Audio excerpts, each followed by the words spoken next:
ጤና ይስጥልን ክቡራን የአዲስ ኒውስ ቤተሰቦች የዕለቱን ሰበር ዜናዎች ይዘን መጥተናል። አብራችሁን ቆዩ።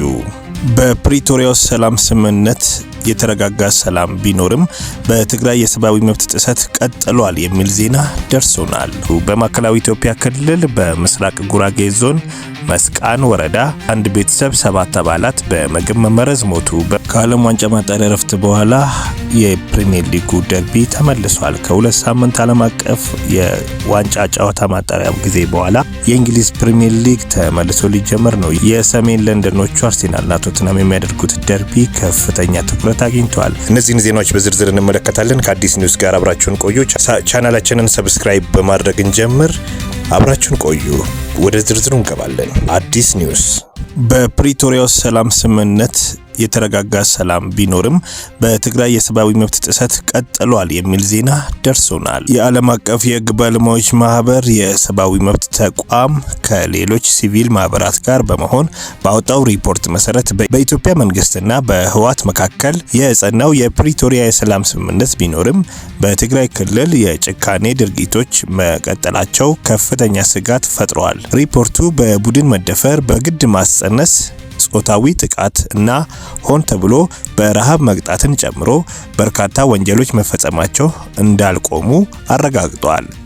የዓለም አቀፉ ማህበረሰብ ሁኔታውን ያለ አድሎ እንዲመረምርና ለሰብአዊ መብት ጥሰቶች እንዲሁም ለጦር ወንጀሎች ተጠያቂነት እንዲኖር ጥሪ አቅርበዋል። የተባበሩት መንግስታት የጸጥታው ምክር ቤት በጥቅምት 2023 ባወጣው የቅርብ ጊዜ ሪፖርት ኢትዮጵያና ኤርትራ ኃይሎች፣ ልዩ ኃይሎችና ሚሊሻዎች እንዲሁም የትግራይ ኃይሎች በጦር ወንጀሎችና በሰብአዊ መብት ጥሰቶች ተጠያቂ መሆናቸውን አሳይቷል። ይሁን እንጂ የችግሩን ዓለም አቀፍ ክትትል ወሳኝ የነበረ ቢሆንም ዓለም አቀፉ የኢትዮጵያ ሰብአዊ መብት ባለሙያዎች ኮሚሽን እንዲዘጋ መደረጉ የሁኔታው ግልጽነት እንዲደበቅ አድርጓል ሲል የዓለም አቀፍ ሕግ ባለሙያዎች ማህበር ሰብአዊ መብት ተቋም ገልጿል። የ2 ዓመቱ የትግራይ ጦርነት እስከ 600 ሺህ የሚደርሱ ሰዎችን ለሞት የዳረገ ከ2 ሚሊዮን በላይ ዜጎችን ያፈናቀለ እና ሰፊ ጉዳት ያስከተለ መሆኑም ሪፖርቱ ያስታውሳል። ይህ ሁኔታ ሲቀጥል በኢትዮጵያ መንግስትና በህወሓት መካከል የፕሪቶሪያውን ስምምነት አደጋ ላይ ጥሏል በሚል የኃላፊነት ንትርክ ቀጥሏል። መንግስት ኤርትራን እና ህወሓትን ስምምነት በመጣስ ሲከስ፣ የህወሓት አመራሮች በበኩላቸው የኢትዮጵያ መንግስት በአፋር ክልሎች በሚገኙ የትግራይ ታጣቂዎች በመደገፍ እና የሰብአዊ መብት ጥሰት በደረሰባቸው ምዕራብ ትግራይ ውስጥ ተፈናቃዮችን ወደ ቀያቸው ለመመለስ ፈቃደኛ ባለመሆኑ ወቀሳ አቅርበዋል። ትልቅ ብጥብጥና መፈናቀል፣ የሰብአዊ መብት ረገጣ ኢትዮጵያን ማናወጹ ቀጥሏል ሲሉ የዓለም አቀፉ የሕግ ባለሙያዎች ማህበር የሰብአዊ መብት ተቋም ሊቀመንበር ማርክ ስቲቨንስ አጽንኦት ሰጥተውበታል።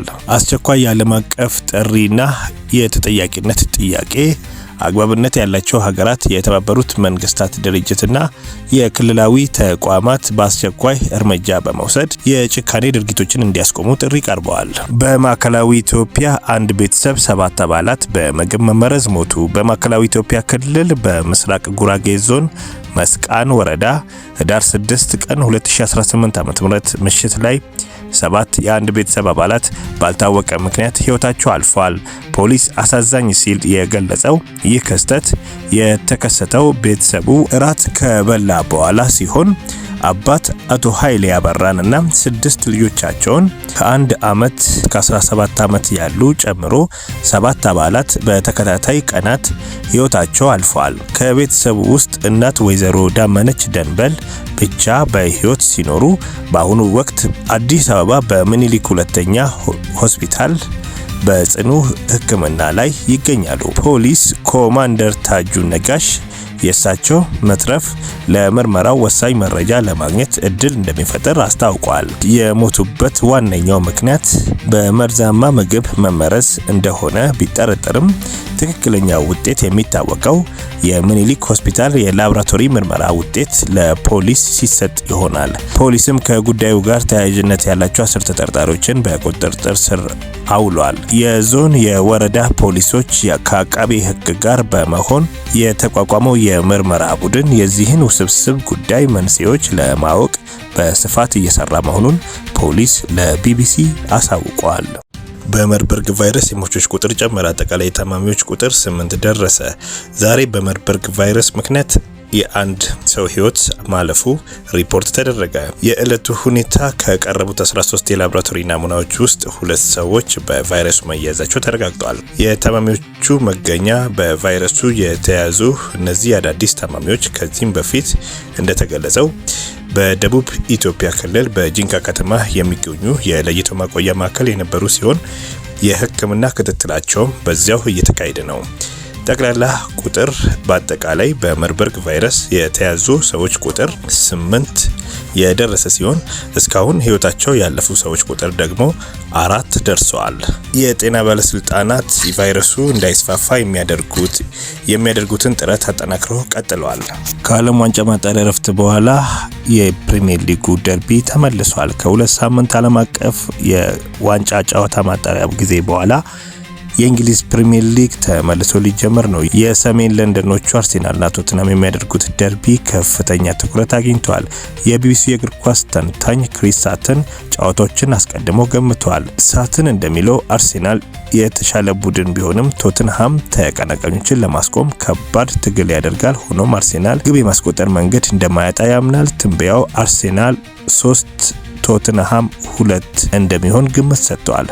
ኒውካስትል ከማንቸስተር ሲቲ ጋር የሚያደርጉትን ጨዋታ ሲቲ አሸናፊ ሊመስል ቢችልም ሳትን ጨዋታው በአቻ ውጤት ይጠናቀቃል በሚል ስሜት ትንበያውን ኒውካስትል 1 ማንቸስተር ሲቲ 1 በሚል ሰጥቷል።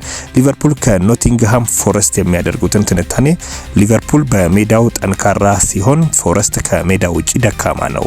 ሊቨርፑል በውድድሩ ለመቀጠል ነጥብ ለማግኘት ስላለበት ያሸንፋል ተብሎ ግምት እሰጣለሁ ብሏል። ሊቨርፑል 3 ኖቲንግሃም ፎረስት 1 ግብ ያስቆጠራል ብሏል። የማንቸስተር ዩናይትድ ከኤቨርተን ጋር የሚያደርጉትን ጨዋታ በሰኞ ዕለት ሲጠበቅ የተንታኙ ውጤት ትንበያም እንዲህ ይላል። የማንቸስተር ዩናይትድ ከኤቨርተን ሰኞ ሲጫወቱ ተንታኙ ዩናይትድ እየተሻሻለ ሲሆን የቀድሞ አሰልጣኛቸው ዴቪድ ሞያስ ቡድኑን ሲገጥሙ ፉክክሩ ይበረታል። ኤቨርተን ጠንካራ አጥቂ ስለሌለው ግብ ለማስቆጠር ይቸገራል። ትንበያው ማንቸስተር ዩናይትድ 1 ኤቨርተን ምንም ጎል አያስቆጠርም በሚል አስቀምጧል። በርንሌ ከቼልሲ ጋር የሚያደርጉትን ጨዋታ ቼልሲ 2-1 ያሸንፋል ብሏል። በርንማውዝ ከዌስትሃም ጋር የሚያደርጉትን ጨዋታ በርንማውዝ 2-0 ያሸንፋል ብሏል። ብራይተን እና ብሬንትፎርድ የሚያደርጉትን ጨዋታ ብራይተን 2-1 ብሬንትፎርድን ያሸንፋል የሚል ግምት ሰጥተዋል። ፍሎሃም ከሰንደርላንድ ጋር የሚያደርጉትን ጨዋታ ፍሎሃም 1-0 ሰንደርላንድን ያሸንፋል የሚል ግምት ተንታኙ አስቀምጠዋል። እርሶስ ምን ይላሉ? የሳምንቱን እንግሊዝ ፕሪሚየር ሊግ ይገምቱ። ግምቶን በኮሜንት መስጫው ላይ ያስቀምጡ። አዲስ ኒውስ ስለተከታተላችሁን ከልብ እናመሰግናለን። ሁሌም ወቅታዊና አዳዲስ ዜናዎች እንዲደርሱት አዲስ ኒውስን ሰብስክራይብ በማድረግ ቤተሰብ ይሁኑ። ሰብስክራይብ በማድረግ ላይክ እና ሼር በማድረግ ለጓደኛው በማጋራት ወዳጅነቱን ያጠንክሩ። አዲስ ኒውስ